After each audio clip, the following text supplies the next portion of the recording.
All right. Okay. All right. Well, I'm here today with Landon from Ranch Hand Rescue, Bob's House of Hope, and we just wanted to share a little bit about their mission, learn a little bit about what it is they're doing for our community. As we have shared, we are giving back a percentage of our new customer sales for the month of May, so super excited. It is an organization that we hold near and dear to us at Mosquito Joe. So just wanted to share a little bit more about how we can create awareness in our community and certainly continue to give back to Ranch Hand Rescue. So Landon. Thank you, Holly. Yeah, absolutely. It's a pleasure to be here. You guys are great. Y'all have been huge supporters of Ranch Hands Rescue for years now at all of our events, sponsoring and being present and promoting us in the community. We wouldn't be where we are today without you guys. I mean, seriously. So I love this opportunity to talk about what's going on in the community and share this together, because that's what it takes, is doing it together, you know? Right. Yes, we were fortunate enough to meet Bob in the summer of 2016. That was our second season. And we consider it a tremendous blessing. You know, he is a very unique, dynamic individual, and we're so grateful for what he's doing in the community. And we have two young kids, so it really spoke to us. And it resonates with what is happening in Denton County and what's happening in today's world. So tell us a little bit about yourself and what your position is with the ranch and kind of what brought you to the Sure. Happy to. I couldn't agree with you more. Bob is a dynamic and powerful individual who drives the initiatives that are Ranch Hands Rescue and now Bob's House of Hope. And honestly, I lead with that just to say that that's how I am where I am now. Like you said, my name is Landon. I'm our Director of Clinical Services, Master of Science in Clinical Mental Health Counseling, and I'm a fully licensed professional counselor. And when I met Bob, it was kind of one of those God things, you know, like he hired me on the spot because we just clicked. We just hit it off. And, you know, one of his criteria for hiring a counselor is, if I were to relapse tomorrow, would I go see you? And he said, I absolutely would go see you. And, you know, obviously he's been clean and sober for over 30 years. So relapse is not in his future, but it's an interesting criteria and a nice way to assess, you know, is this the kind of person that I can work with? And is this the kind of person I want on my clinical team developing this program and ultimately growing it? And so that's been kind of an ongoing discussion and collaborative process to where he brought me in on Bob's House of Hope, which, you know, is the first safe house in the country for young men who've been victims of sex trafficking. And truth be told, nobody's done this kind of programming before. We pulled bits and pieces from things that we both like, left out things that we don't like. You know, I've been inpatient, I've worked inpatient, I've worked outpatient, residential, you know, risk of harm assessment. Like I've seen pretty much all the different levels of treatment. Bob's been in and out of treatment for, you know, back when he was younger. So he's seen it firsthand. And so together we've created a program that we're hoping can be a really foundational model that we can share with the rest of the country and eventually the world, not only with Bob's House of Hope as this safe house modality, but also Ranch Hands Rescue with this people helping animals, animals helping people component, and developing the equine animal assisted counseling flagship program that Bob started. My job is to kind of take the vision of what those ideas are and put them into the works, you know, get in the nitty gritty, get in the weeds, as Bob says, and make it a reality. And so that's an exciting opportunity for me to be a part of the mission and vision, and then to actually help make it real and then grow it from there. So that's a little bit about me and kind of my background with RHR. Absolutely. Now tell us, you know, so we've got Ranch Hands Rescue, and that started how many years ago? That was founded in 2008 and then got the nonprofit status in 2009 and then started the counseling program in 2010. So we've kind of got 3 different anniversaries. Right. That's good. Good stuff. And we are coming up on the opening, right, of Bob's House of Hope.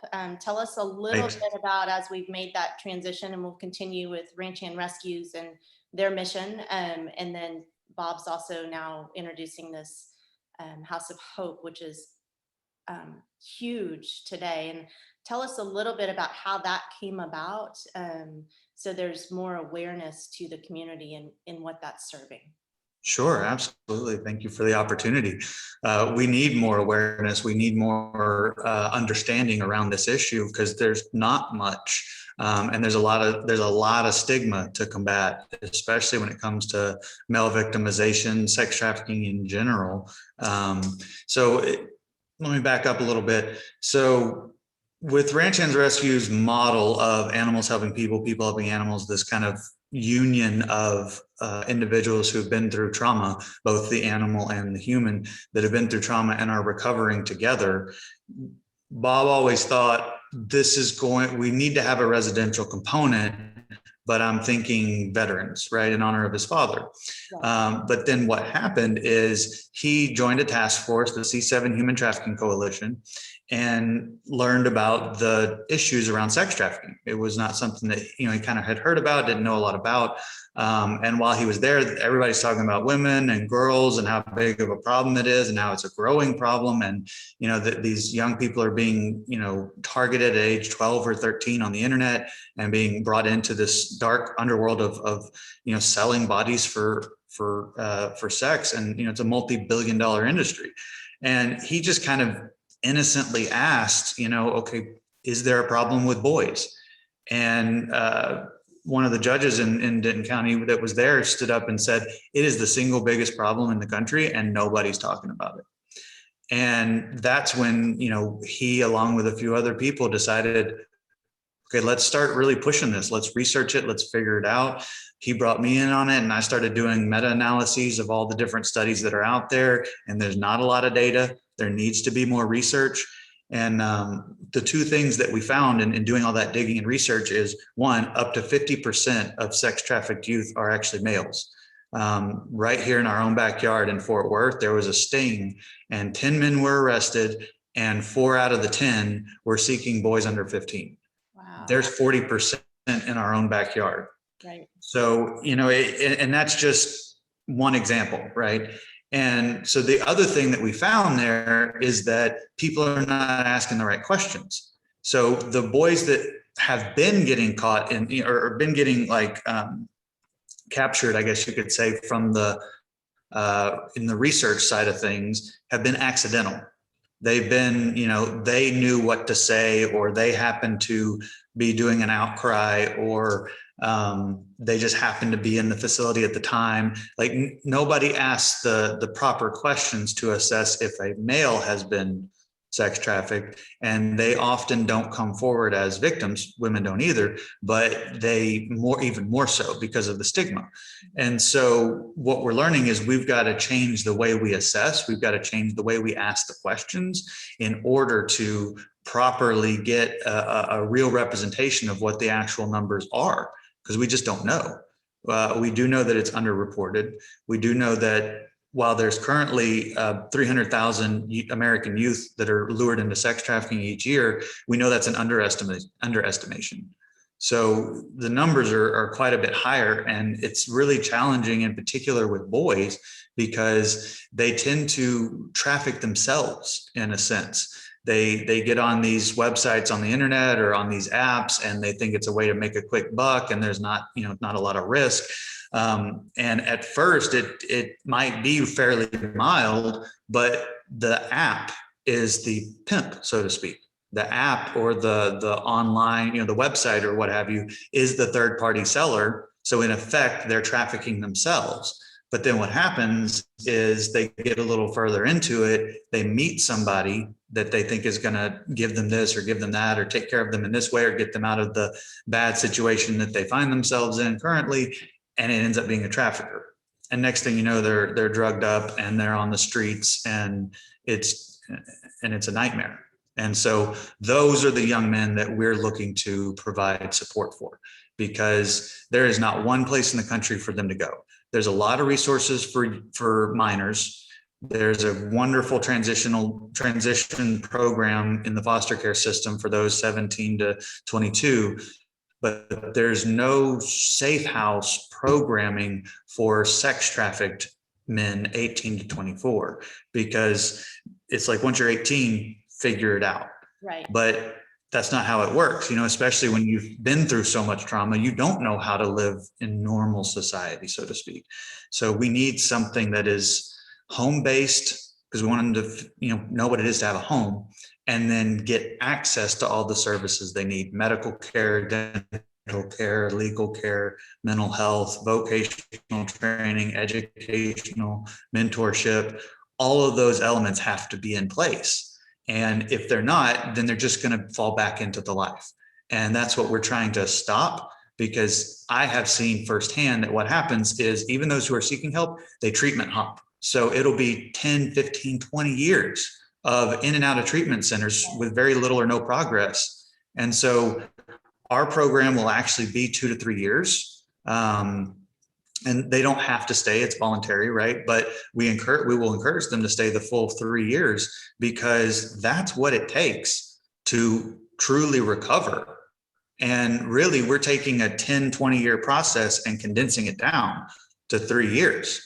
So, 3 years sounds like a long time, but compared to, just being out and figuring out yourself, it's a lot shorter. Right. So that's why I say we're trying to change the narrative, when we're trying to create something foundational that we can then share with the rest of the country and say, look, no, this works. This is how it has to be done if people are actually going to recover, not just get a little bit better and then go out in the streets. Right. So you mentioned, so the home's going to provide, of course, that structure of what a home is supposed to be, right? What we know it to be. But you're giving them healthcare opportunities to learn trades, maybe get a job. So we're business owners in the community. So when you're speaking to us, when you're speaking to other business owners, what is it that they can do for you guys to provide maybe those opportunities that will assist in developing these young men? That is a wonderful question. Thank you for asking that. Honestly, one of the things I'm the most excited about with this program that Bob and I have created together, and I also brought in the president of the Veterans Museum, the one that just opened over at Golden Triangle Mall. He's helping me craft it as well. It's what we're calling our Distinguished Community Mentors program. And what that's going to be is individuals like yourself who are leaders in the community that can come in and mentor these young men. And we're going to have it be a formally informal process. So maybe formally you come in and you lead a group on how to write a resume, or how to conduct yourself in a job interview, how to dress for success. Those are the kind of topics that you could come in and present a lecture on. But then from that, there's an opportunity for individual mentorship or even group mentorship, just based on who you click with, right? Because just like when working with the animals, I don't know who a client's going to connect with up front. I have an idea, but I don't know for sure, right? And so it'll be the same with these young men and our mentors. Maybe one young man connects with you, but then another one connects with Will Turner, who's going to do some. I'm sorry, I completely drew a blank. Some personal fitness training for the young men. So talking about physical wellness. And so maybe one connects with him, one connects with you. And we want to foster that. All of us who grew up in healthy homes had mentors along the way. Sometimes we didn't recognize it. Sometimes it was very clear that that's what was happening. We were being mentored. We structure it to provide that opportunity, but then let it happen organically based on connection and based on how you connect with the young men. So honestly, the best thing any business owner can do is reach out to me, Landon, Landon, at ranchhandrescue.org, and sign up to be a distinguished community mentor for these young men, and sign up to host a class, or sign up to, just come and chat with them for, an hour a week or a month, whatever it is. And then, once they're further along, what I'm hoping we can do is, say to employers, look at all this, like this transcript, basically, of what they're coming from and coming with. so that they're not just starting, with nothing, so to speak. Sorry, I have a guest in the back that's sharing her opinion right now. Hang on one sec. Oh, sharing their thoughts. That's all right. She's tiny but vicious, so at least Oh, of course. I love it. And then lastly, just as a community, as we're sharing this with our customers and into the community, what can the community do for you to create the awareness? Is there something that you're seeking? Is it I know we're just getting the house started and established. Is there donations? Is there a need monetary? Tell us a little bit about how we can help you.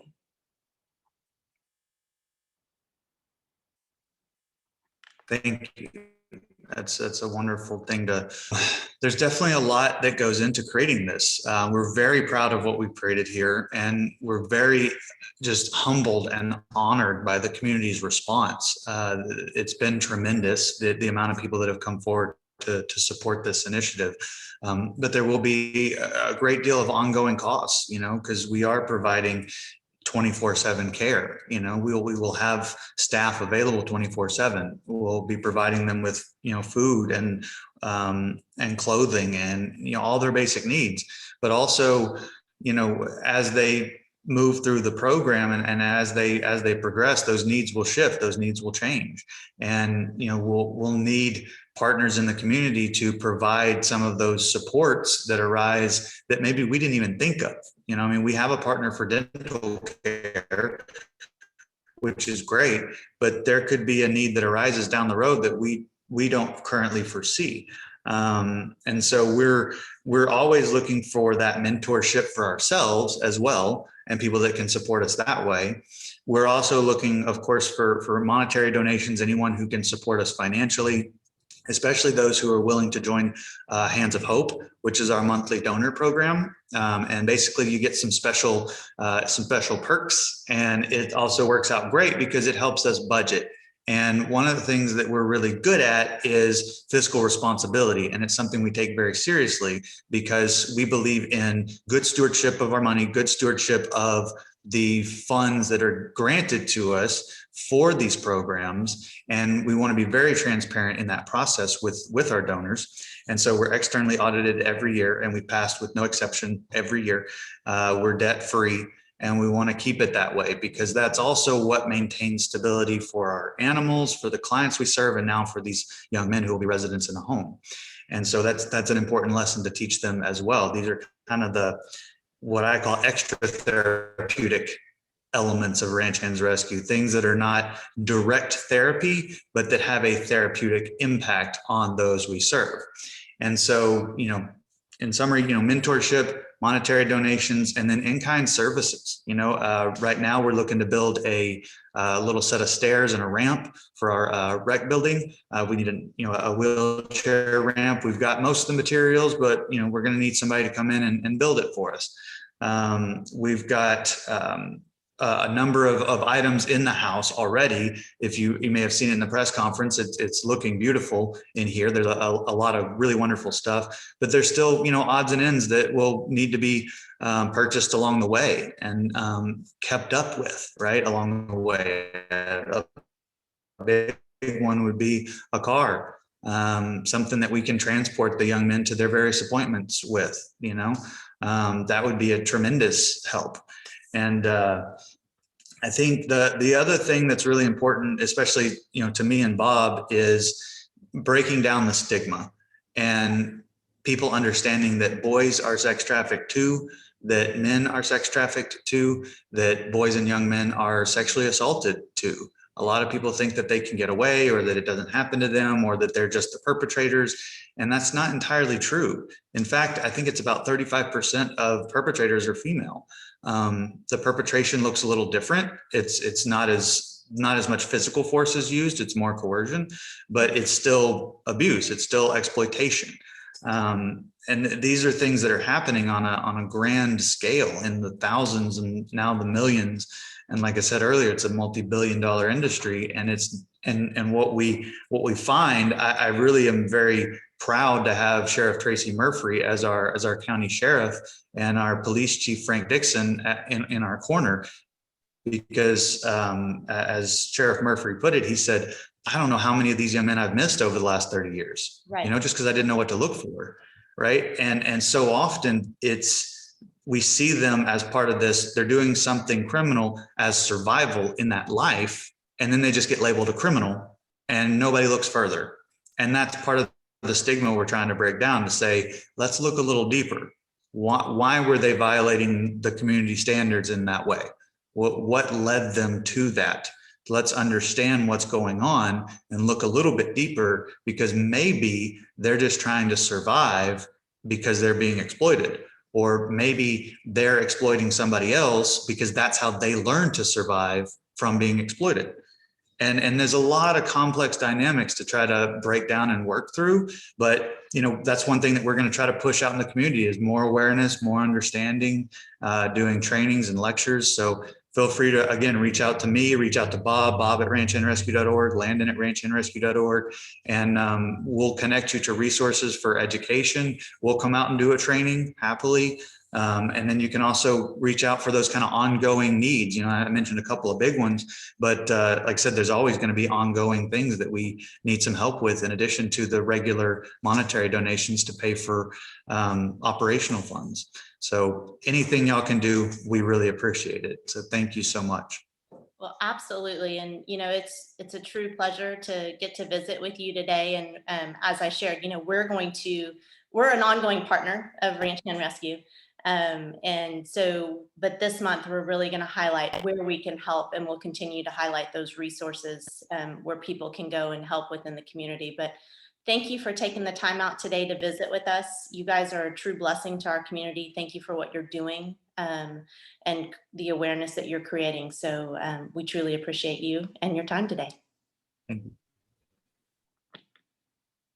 Thank you so much, Hollie. I appreciate you making time and bringing this to me and giving me this opportunity to speak about it. And I can't thank you guys enough for all the support that y'all have given us. Y'all have been tremendous. And again, as I said earlier, I can't say it enough. We would not be here without you. And it takes, I used to think it takes a village, but I'm learning with this, it takes multiple villages coming together. And you guys are part of our village, part of our family. So thank you for everything you do. Absolutely. Absolutely.